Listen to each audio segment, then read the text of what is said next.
Yeah, it's perfect. All right. Welcome, everyone, to episode 3 Welcome. of Guestlisted with Shank. I am Shank, the host, and today I have a very special guest with me in the studio bunker closet, my good friend and confidant, Jaenga. Welcome to the show. Thank you for having me, Shank. I'm so happy to have you here. We're going to have a lot of fun tonight. We got some stories to tell. We got some things to talk about. A lot going on in the world. So we can get right to it.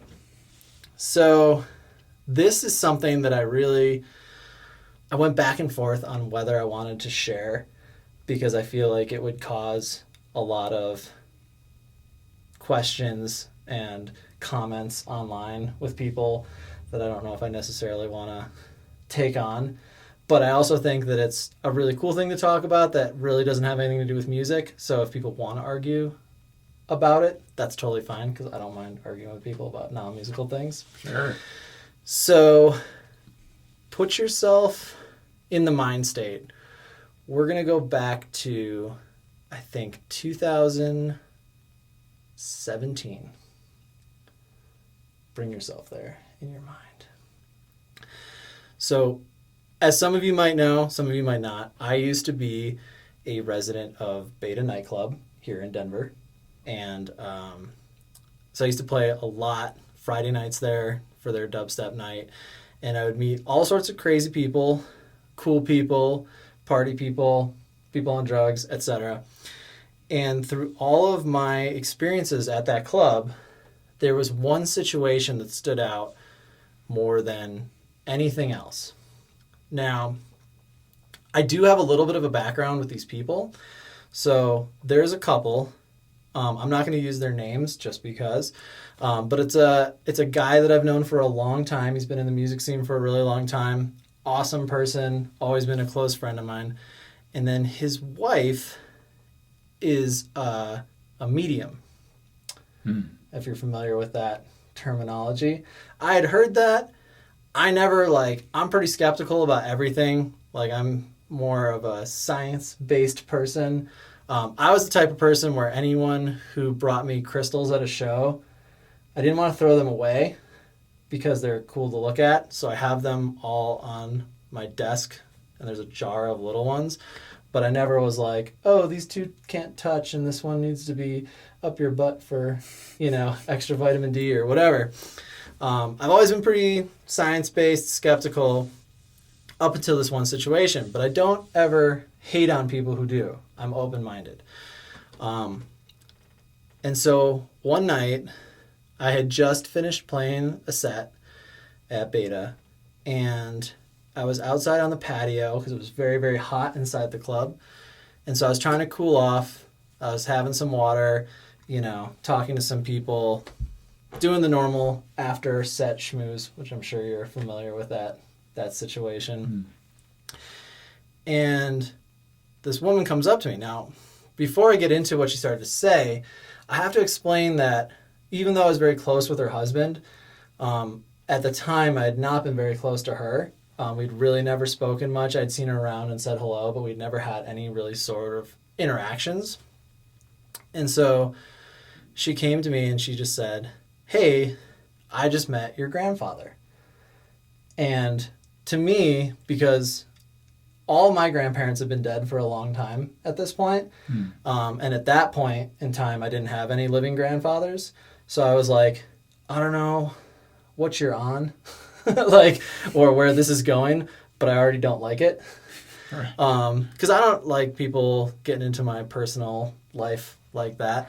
But then she kind of continued. She's like, I met your grandfather. He's a super nice guy. He just passed away, a few years back, didn't he?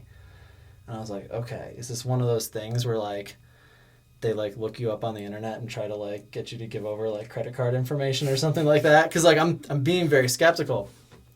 But with my grandfather, one thing you have to know about him too is when he passed away, he was 102 years old.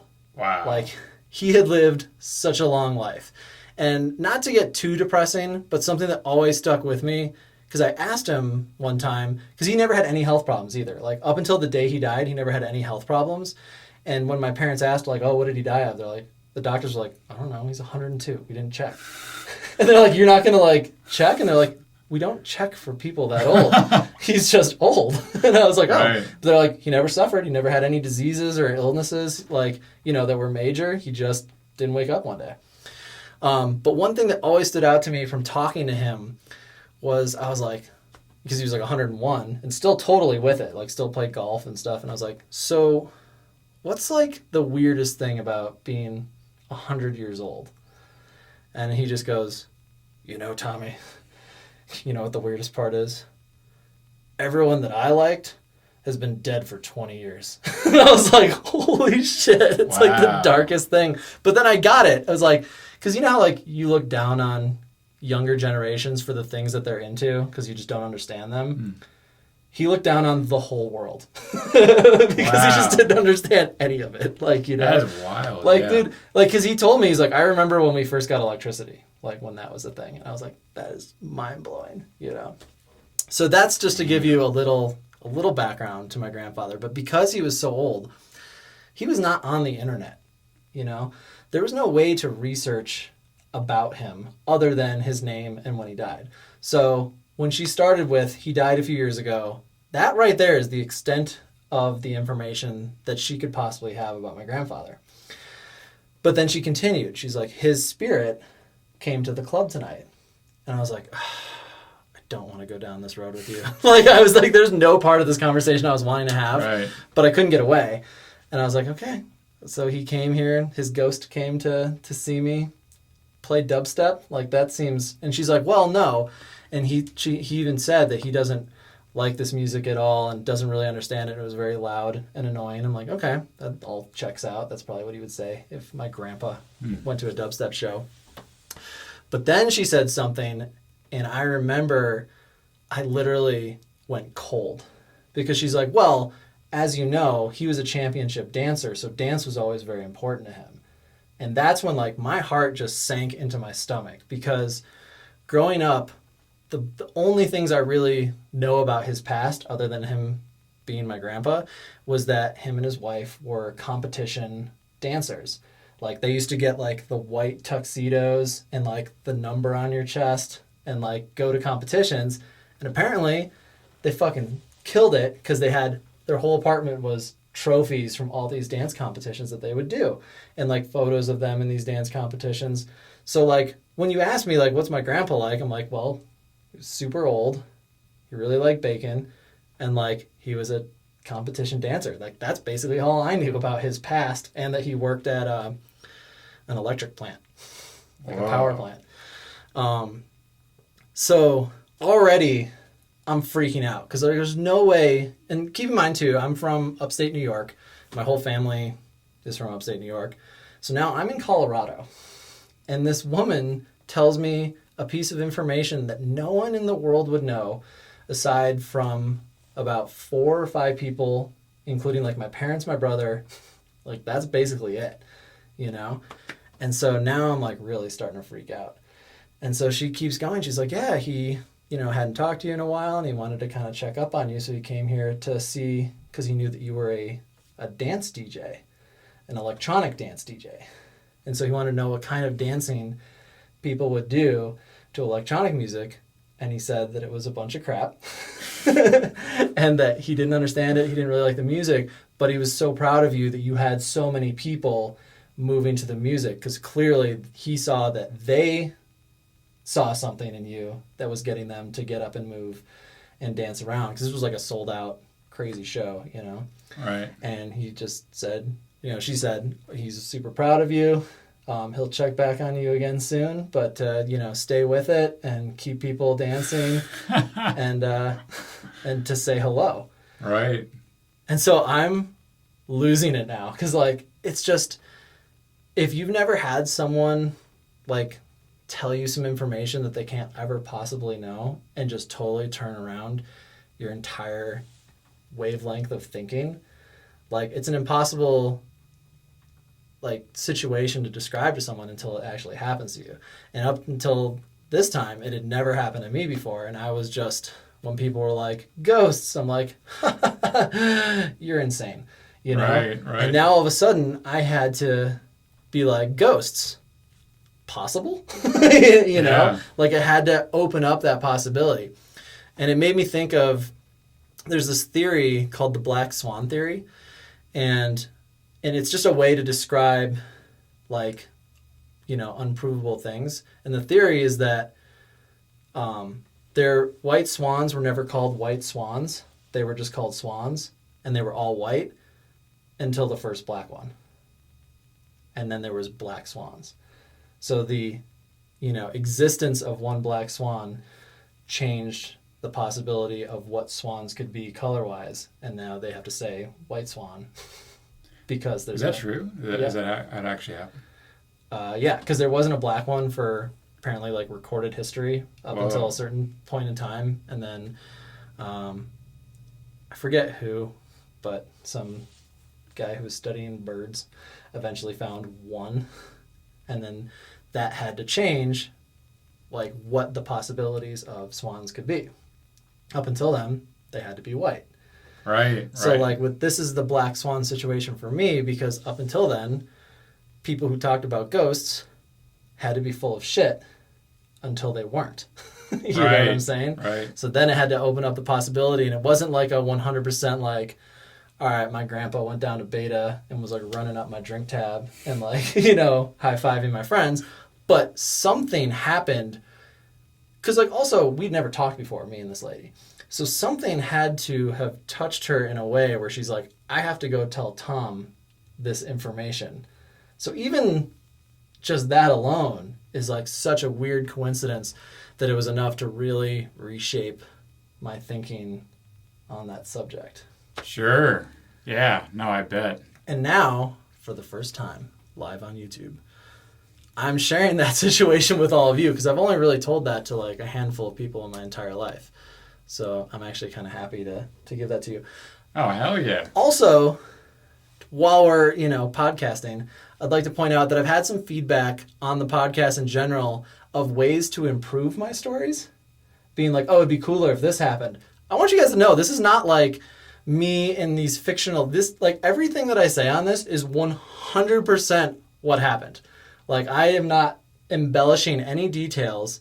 If anything, maybe I forget little things here and there, but I definitely don't like make up anything. So far, including this one today, everything that I'm saying to you is 100% the truth of what has happened to me in my experience.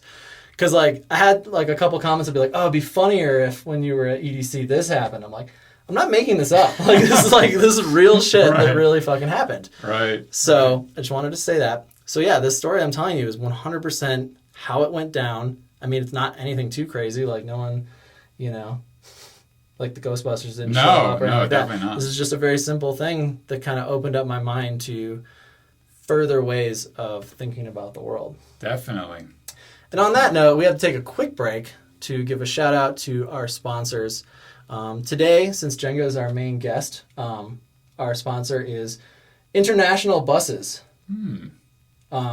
International Buses, they're large, they're yellow, they run forever. You can live in them if you'd like. 500,000 miles. 500,000 miles. So, if you want to use our promo code Jaenga, go to internationalbuses.com, order a brand new school bus today, and you'll get 5% off when you check out with the code Jaenga. All right, international. Anyways, back to the podcast. So yeah, that was my Black Swan story. Has there ever been any times in your life where that has fit the mold where, you know, you had thought so, you were so stuck into your ways about how something had been until it wasn't? I mean, I think it's happening all the time. I think on minute levels. But, you know, I mean, we were talking before the podcast about ghosts, and I can't say necessarily if I believe in ghosts or don't believe in ghosts, but I believe that there are already supernatural things happening all the time, like quantum superposition, like the idea of two particles at one time dancing together in the universe and then splitting off, which is a very real thing. and still dancing together, even though they're at different parts of the universe. So like that, in a sense, like, yeah, I mean, if ghosts are real, I think a lot of it has to do with stuff that, you know, we can prove, or at least localize on a scientific level. Yeah, absolutely. Question about that. Just from hearing that story for the first time, do you believe me when I tell that story? Oh yeah, definitely. I mean, I believe all that. I definitely don't believe you're. Because I've told that to a couple people, and they were like, "Oh, well, the easy way to explain that." Because I'm like, "How do you even explain something like that?" They're like, "Because you made it up." Right. And I was like, "Okay, what if you're me and you didn't make that up?" Well, I've seen a medium because I was at my friend's house down in Manhattan, and it was her birthday. She was having a Scorpio birthday party, so my girlfriend at the time was there. She was there. She brought all of her other Scorpio friends, and It was like an all horoscope Scorpio. It was like a Scorpio party. Yes, everybody there were Scorpios. Are you a Scorpio? No, I'm not. I mean, but my girlfriend was there, so. Oh, so you were allowed to bring guests that were not Scorpios? So guests were there, Okay. yeah. And I went and saw a medium, and it was pretty wild because I know that some of the things she said were pretty accurate, especially with my girlfriend then.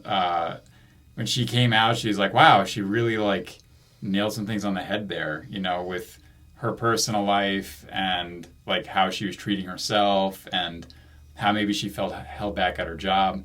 And then when I went in, she went on about like, well, it was funny because I was opening a studio at the time. So she was saying, I see equipment, I see gear, I see all, you know, like basically explaining a studio. And I was like, did you follow my Instagram or something? Like, right? there's, you know, to me, I was calling BS because I was like, well, she's like friends with a person that like I'm friends with and probably knows about me already.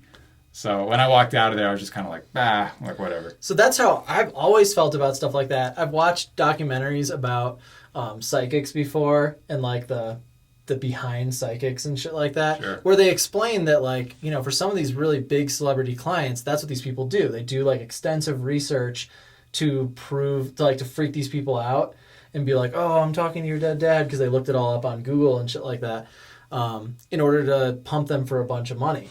The thing that really freaked me out, because I'd already watched those when this had happened to me, and I was like kind of waiting for that squeeze, was the fact that she knew that there was no money to get from me. Like, this was not like I'd hired her or anything like that. And then B, the fact that the person that was in question was so far removed from the internet. Right. Like, it wasn't anyone you can look up.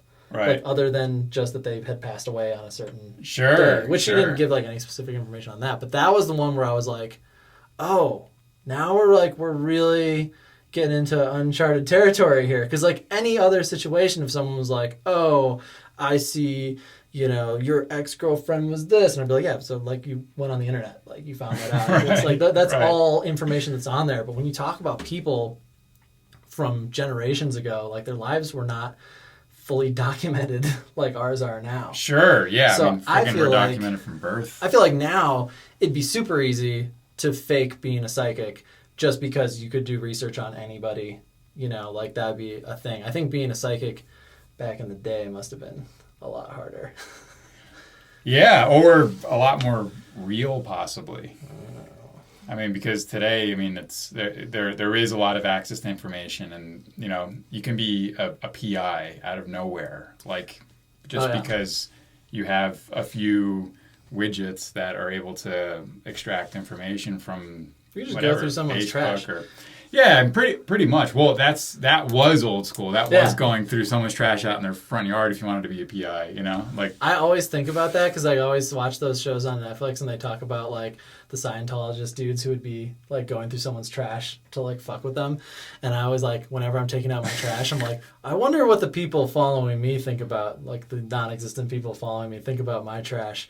And then I like get self-conscious about it. I'm like, I should throw more like vegetables in there, like, paid bills, things like that. Right. Even though obviously that's never happening. right. You were talking about the horoscope party, and it immediately made me think of like, because I'm a Gemini and I hate it because I don't think that things like horoscopes determine people. I think that a lot of them are very broad generalizations. So like my pre-ghost story thing, I'm very skeptical about that kind of stuff. But I take it personally because I feel like the Gemini things, like every time there's a horoscope, it'll be like, oh, Taurus, it's like you'll like take lead on a new project today. And then it's like Aquarius will like find new love in a thing. And it's like Gemini, it's like you're a backstabbing piece of shit that no one can trust. It's always bad. And I'm always like, every time I read those things, I'm like, man, everyone's always shitting on Geminis. And that's what I am. So I extra don't like horoscopes because of that type of stuff. But there was one time that an ex-girlfriend of mine was like, I know you hate horoscopes, but read this one. It's really funny. And it was so like deadpan. It just said like for Gemini, and it's like, is overprotective of decorations and surroundings and how things look. And that was really funny. Your house is definitely a great depiction of that. So I agree with that assessment of myself. Right. One thing is like I do some graphic design and stuff like that also in my spare time, and I am very conscious of like how things look, and I'm very judgmental about how things look too. I have a hard time dealing with companies that have bad branding, even if they're a great company, because I'll be like, I can't get past how bad your logo is. Like, and then I'll be more drawn to companies with great branding, regardless of what kind of service they do. And I've always been like that. But this thing came out of a time where her girlfriend had given her a present for like her birthday or something like that. And it's hard to describe. I described it as like carnival art. I was like, this looks like, you told me the story. This looks like you won it at a carnival. And what it was broken pieces of a mirror put into like chakra Om symbols. And it was the ugliest thing that I had ever seen in my life. Is she going to be watching this video? No, definitely not. And if she does, it's not really anything bad to her or even the friend. Now, the artist who made this thing, like, go fuck yourself, dude. That was awful. I can't believe you brought such, like, fucking filth into the world. And I'm still mad at them. I'm mad at that thing for even existing. But anyways, I understand when someone gives you a present and you're like, feel obligated to like put it up. So she's like showing me, she's like, isn't this cool? And I was like, oh my God, it's fucking hideous. And I was like, but we share a space, we live together. I was like, so it has to go up somewhere. And she's like, where should we put this? I was like, I don't know, closet. And she's like, you can't put it in the closet. She'll probably come over at some point. I have to like say like, I like this. And I was like, bathroom? And in my mind, I'm like, oh, this way when I'm peeing and it splashes on it, I can feel like better. Like, fuck your art. That's another thing you might not know about me. I am judgmental about art. Some people have this feeling that all art has value, and I absolutely don't think that at all. I think some art is terrible and trash, and it should be peed on. Well, yeah, I think a subjective. I think it's all subjective for sure. So, anyways, I let her put it in the bathroom, and every time I saw it, I would just like scoff. Like every single day, I just wake up and be like, God damn it. Like I could not get over it. And I know that's a weird thing. Like that's one of my weird quirks or whatever. So I thought it was really great when she showed me that horoscope that it's like is way overprotective about there's like the way their surroundings look and decorations. And I was like, yeah, I'm like, I have Seinfeld-esque tendencies sometimes when it comes to certain things where like I can't let go. Like I see something and I'm like, I can't stop thinking about it. It's like it'll drive me absolutely crazy. That is amazing. But I'm also a psychopath, so there's that. but anyways, what's your sign? Since you're not a Scorpio. Oh, Pisces. Oh. But it's kind of. I mean, Pisces is probably another one of those great things that it's like.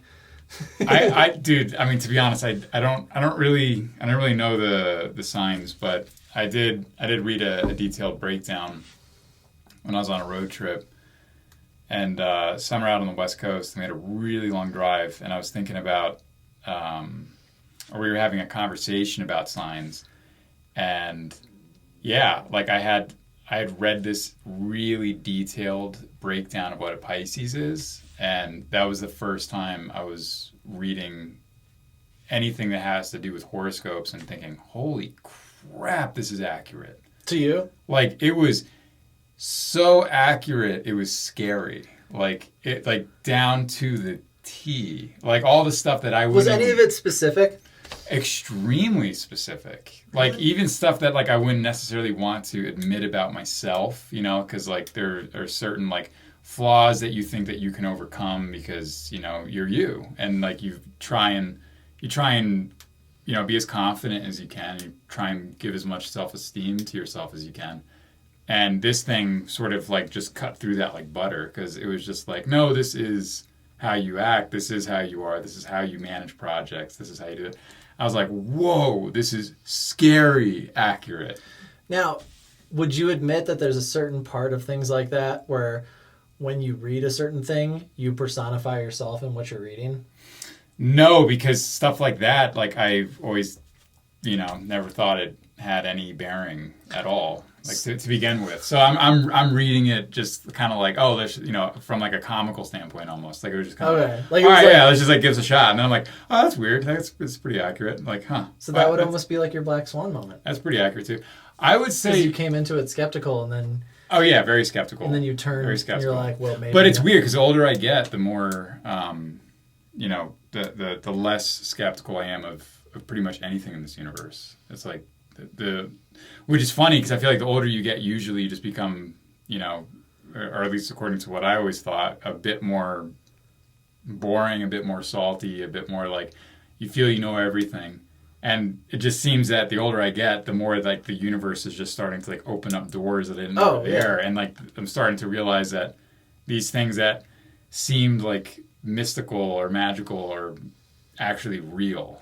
And I feel the same way. Blows my mind every few weeks, few months, years. I think that if I talked to myself, and I think about this a lot, I don't know if you do, of what conversations would be like with yourself at a younger age. And like I always think like if I was talking to like young Tom, it'd be like, first off, stop freaking out. Someone will eventually have sex with you. Second off, like there might be ghosts. Right. like there's a lot of things that I think that and it's this whole Black Swan theory I think keeps going where it's I think I know things until I'm proven wrong, but I'm proven wrong all the time. And that's why I've learned to kind of like not hold on to too many ideas that I have as like permanence, like because I've been proven wrong so many times that like anytime I learn something new I'm like, okay, that's where we're going for now, until like even if it's like a way of doing something I'm like, oh, I'm gonna do it this way because it's the best way that I know now, until someone else shows me a better way to do it. Sure. Which will always happen because I always hate when I meet people and like you'll show them something that's like a way easier way to do something and they're like, I always just do it this way. It's sure. Because in my opinion I'm like, oh, so you always do it wrong is what you're telling me. Right. But like I think that as we get older, I think that we get more open to possibilities of things just because you've seen so much that you're like, anything is fucking possible at this point, you know? Absolutely. Yeah. I think that one of the things like how to equate it to the music world is, and skateboarding too. I heard like one of the things that's crazy about Rodney Mullen was he was one of the few skaters where all these skateboarders couldn't like learn new tricks until they saw them done once. Right. Because it unlocks that thing in their brain where they're like, well, I saw it done, so it's possible. And then all of a sudden your brain is like, well, now you can do it too. Sure. Now that we know it's possible. Whereas Rodney Mullen never had to do that. He could just create. That's why he's created so many original tricks. But that's why your mindset is so important. I mean, that's why like the gravity of who you surround yourself with and the environment you put yourself in, it's not a joke. Like that is like real. Like you really, if you do put toxic people around you, if you do put people that are constantly leeching from you energy, then you'll find yourself second guessing things. You'll find yourself going, well, maybe that won't happen because all the people around me think it won't happen. So it's like, yeah, it's almost like we see it in little Instagram posts, like, you know, you are who you surround yourself with, like these little quotes you see on people's walls. You know, people say it, and there are these phrases that just kind of get thrown around. And it's not until you get older, you're just like, oh, wow, there's actually a lot more gravity on that saying than I ever thought. Absolutely. And it's so real. But when you're younger, yeah, you definitely don't think about it that much. Well, I think, like, especially with music, one thing that the biggest turning point that ever happened to me in my music life didn't actually happen to me. But when I was growing up, like, I went to public schools and stuff, and, like, it was this whole like go to college, go to college, go to college thing. And they're like, go to college or go work at a gas station. Those are the only two outcomes for your life. That's what I thought too. And like, but when I was growing up, I was in concert choir, I was in orchestra, and I was in band and jazz band. I used to play trombone, upright bass, piano, and I sang before I hit puberty a couple of years ago. But like I was always like very musical, but no one in the school system was like, go be a musician. Right. Like, no, there was like never any of that. I remember like I had to take some test online, like on this computer to tell you like what you'd be best at. And it was something like data collection. And I was like, fuck this computer. Like I hate data collection. Like that doesn't make any sense. Right. But the fact that like that was always told to me my whole life is like that was never an option. Like music was just like a fun thing that you do on the side. I think I wasted a lot of time in my own music career being in that mindset. And a lot of my friends were in the same mindset. But then all of a sudden, certain people close to me, and Dirt Monkey is definitely like the main one that stands out, is all of a sudden he built this whole huge career out of this thing that we were doing for fun, and I wasn't. And then I saw that, and it's just like that Rodney Mullen thing. It was like once my brain saw that that was a possibility, it started to just do that. Right. But it was like if I hadn't seen it done, I would have never been able to like unlock that potential. And that's when, because people always ask me too, like, oh, how long have you been doing music?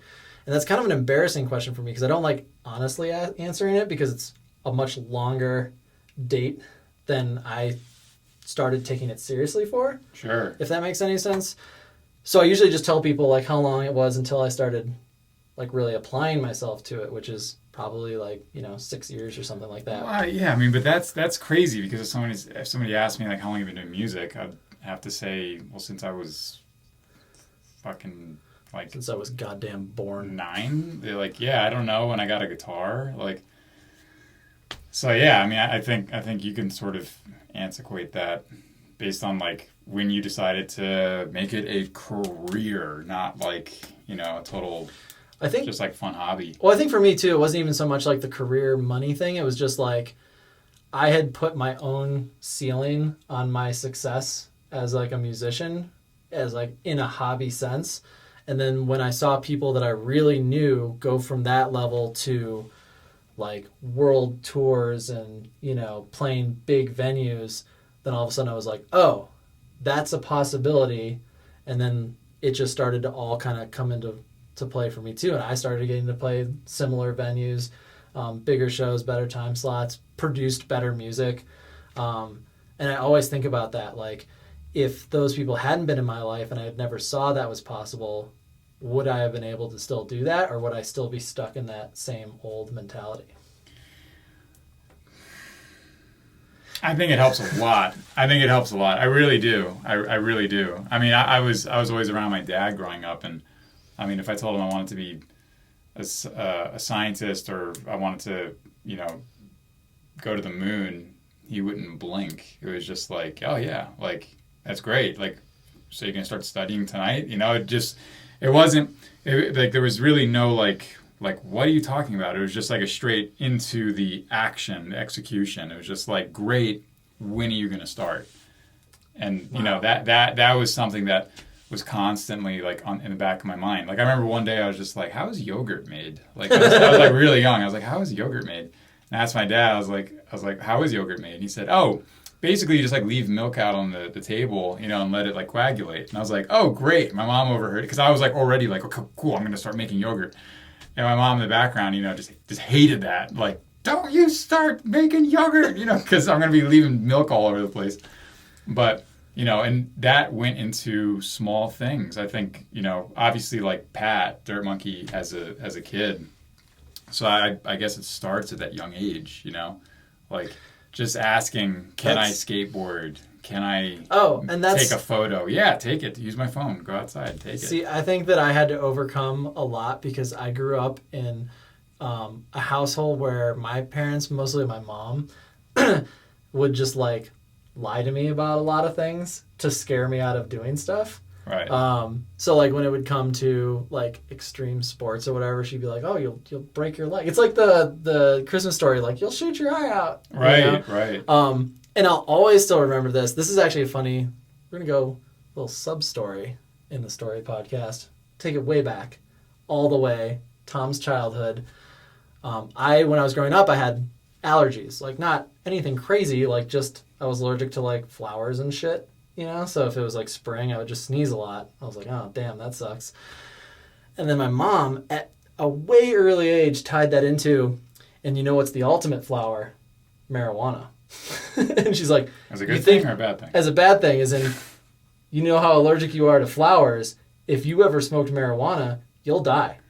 And I was like, for real? And she was like, oh, your lungs will close up and you will die on the spot. You're like, that's a lie. I've been smoking pot for the last... Well, this is like, she said this when I was like 8. And so I grew up with that in the back of my mind. And then I was like, oh, shit, I better not smoke marijuana because, you know, I'll die. Right. But then, this is how important peer pressure is. Jump forward to when I was like 13, I think was the first time I tried pot. And obviously I was going to do it because like everyone around me who was doing it was having the best time. And it wasn't like a peer pressure. They're like, you should try it. I was like, bro, I want to do what they're doing because that looks so fun. Like everyone was just like balling out in this backyard at this house party and they were like playing with hacky sacks and they thought it was the greatest thing ever. And I was like, I want to see the world like they do. I definitely want to try this. And I thought about it a lot. And I was like, this is the house party where I'm going to try pot for the first time with a couple of my other friends too. But in the back of my mind, I legitimately still thought there was a chance I was dying that night. And I was okay with that. I was like, as like a 13-year-old, I was like, it was like some Ivan Drago. I was like, if I die, I die.